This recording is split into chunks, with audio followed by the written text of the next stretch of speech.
Hi, good day everyone.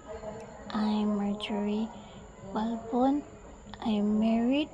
I'm 32 years old. I'm from Talakag, Bukidnon. I have two kids. Uh, I'm experiencing work in Qatar for 9 months and also experiencing work from Jollibee as a service crew. And I'm also experiencing work in Dole, Philippines since 2022-2023. I'm also 5 years nanny in Cagayan de Oro with two kids as girls and boys.